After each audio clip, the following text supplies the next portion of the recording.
آپ اپنے گھر میں ٹاک شوز دیکھتے ہیں، اس کو کنورٹ کریں اے آئی میں. آپ اپنے گھر میں بچے کو ٹوائز لا کے دیتے ہیں، آپ ان کو روبوٹس لا کے دیں، اس کے اندر کچھ اے آئی فیچر، اے آئی انیبل ٹوائز ہوتے ہیں مارکیٹ میں. آپ گھر میں اے آئی کی بکس رکھیں، اے آئی کی اردو کی سٹوریز رکھیں گھر کے اندر. آپ بیٹھ کے یوٹیوب پہ اگر اے آئی کا لیکچر دیکھ رہے ہو، کوئی اے آئی کا ٹاپک دیکھ رہے ہو اور آپ کو سمجھ نہیں آ رہا، لیکن بچہ آپ کو دیکھتے ہوئے دیکھ رہا ہے، تو ہو سکتا ہے آپ کو سمجھ نہ آئے، اسے آ جائے. اس کو صرف یہ میسج چلا گیا کہ یہ امپورٹنٹ ہے. ہم گھر میں نماز پڑھتے ہیں نا، تو ہم بچے کو یہ میسج دے رہے ہوتے ہیں کہ نماز پڑھنا امپورٹنٹ ہے. ہم گھر میں تالا لگاتے ہیں نا، اس کو یہ میسج دیتے ہیں کہ حفاظت اپنی کرنا ضروری ہے. تالا لگانا ہے. گھر میں جو کام ہم ریگولرلی کرتے ہیں، ریلیجیسلی کرتے ہیں، اس کا مقصد بچے کو میسج دینا ہوتا ہے. اسی کے اندر تھوڑا سا پارٹ آپ آرٹیفیشل انٹیلیجنس کر لیں، چھوٹا سا، لیکن کرنا کیا پڑے گا؟ مصیبت کیا ہے؟ مصیبت یہ ہے کہ آپ کو اپنا وقت لگانا پڑے گا. اب اس کی ضرورت کیا ہے؟ کیا میں اس لیے کہہ رہا ہوں کہ اے آئی کے لیے کرنا یوں ضروری ہے کہ ہم بہت سارا پیسہ آپ کو کمانا ہے؟ میں تو پیسے کی بات ہی نہیں کر رہا. مجھے تو کنفرم پتہ ہے نا کہ پیسہ تو خود بخود آئے گا. I have seen it, I have experienced it. جب آپ ویلیو دے رہے ہوتے ہیں کسی کو، تو اللہ ہو سکتا ہے کہ اس طرف سے نہ بھیجے، اس طرف سے بھیج دے. خود بخود آئے گا پیسہ، عزت بھی آئے گی، پیسہ بھی آئے گا. لیکن ایک چیز یہ ہے کہ اب آپ اللہ سے دعا کرتے ہیں نا، ادھر کوئی ایسا پیرنٹس، بھائی بہن نہیں بیٹھا ہوگا جو نماز کے بعد اپنے بچوں کے لیے دعا نہیں کرتا ہوگا. اچھا، سب کرتے ہیں. اللہ ماں باپ کی دعا سنتا ہے، اور کبھی کبھی تھوڑا دیر سویر بھی ہو جاتی ہے. تو سوال میرا پھر یہ پوچھتا ہوں، میں اپنے آپ سے پوچھتا تھا، تو جب ہم اللہ سے مانگ رہے ہوتے ہیں اپنے بچے کی کامیابی، اپنے بچے کی خوشیاں، اپنے بچے کی آسان زندگی، اس کے لیے ہم کیا کر رہے ہیں سوائے پیسہ جنریٹ کر کے اس کو اچھا سکول دینے کے، اچھے کپڑے دینے کے، اچھی انوائرمنٹ دینے کے؟ ہم کیا کر رہے ہیں؟ ہم نے ٹیچنگ کے لیے 2 گھنٹے کم سو کے تھکے ہوئے حالت میں، کیا ہم نے اپنا ٹائم انویسٹ کیا اس کے اندر؟ کیا ہم نے وہ نالج گین کر کے ڈیلیور کی؟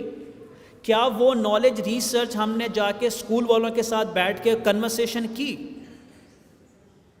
کتنے پیرنٹس یہ کرتے ہوں گے؟ So we have to establish that infrastructure.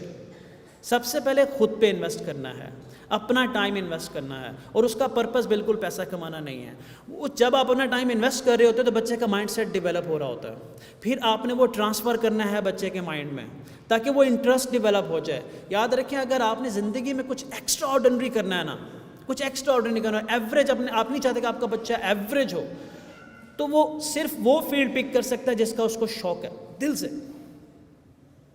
لیکن جب بچہ بہت چھوٹا ہوتا ہے تو آپ وہ اس میں ہیلپ آؤٹ کر سکتے ہیں، اس کو وہ انٹرسٹ ڈیولپ آپ وہاں کر سکتے ہیں. شاید اسکول والے وہاں پہنچتے بھی بعد میں ہیں. تو اس لیے میں نے یہ کنورسیشن سٹارٹ کی تھی کہ اسکولز کو آپ انیبل کرتے ہو، پھر اسکولز آپ کے بچے کو انیبل کرتے ہیں.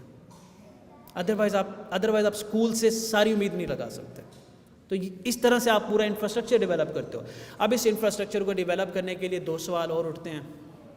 ہماری تو ایجوکیشن نہیں ہے، ہمارے سر پہ ذمہ داریاں بہت ہیں، ہم نے تو گھر چلانا ہے، تو پھر یہ سارا کچھ کیسے کریں گے؟ اب جب یہ سوال آئے گا تو میں اگر سوال پوچھوں گا، آپ اپنے آپ سے پوچھیں گے کہ جب اللہ آپ کے وقت میں برکت ڈال دیتا ہے تو ٹائم نکالنا مشکل نہیں رہتا. See, it's a switch, mindset, tiny mindset. If you're doing something for money purely, or you're doing the same thing for value, اور وہ ویلیو اپنے بچے کے لیے نہیں، پورے اسکول سسٹم کے لیے، پورے اسکول سسٹم کے لیے. کہ کبھی تو اگر آپ جاتے ہیں انیبلرز کے پاس جاتے ہیں اور آپ کہتے ہیں کہ دیکھو this is what I have research, اور وہ امپلیمنٹ کر دیتے ہیں آپ کی سجیشن، آپ کی ریسرچ، آپ کے انالوجیز کو، یا آپ کے ورٹیکل جو بھی آپ نے بنایا، جو آپ نے ریسرچ کی، ہم نے شروع میں بات کی، تو وہ جب تک چلے گا، جتنے بچے مستفید ہوں گے اس سے، آپ کو نہیں لگتا کہ آپ نے ایک لانگ ٹرم صدقہ جاریہ آپ کے لیے وہ، کیونکہ آپ تو اس کے لیے کوئی وہ نہیں ہے، آپ نے کسی کو انیبل کر دیا. سو دا کوسچن از، کیا آپ اسکولس کو انیبل کر رہے ہیں؟ کیا آپ اپنے انوائرمنٹ کو اس طرح سے چینج کر رہے ہیں جس طرح سے ابھی میں نے جسٹ چند باتیں بتائیں؟ کیا آپ اپنا ٹائم انویسٹ کر رہے ہیں؟ کیا ہم اپنے بچوں سے اچھی امید لگا سکتے ہیں؟ دیٹس وائی آئی سیڈ کہ ہم 30 سال بعد کہاں ہوں گے. ہمیں دیکھنا پڑے گا کہ آج ہمارے پیرنٹس اور ہمارے بچے کیا کر رہے ہیں.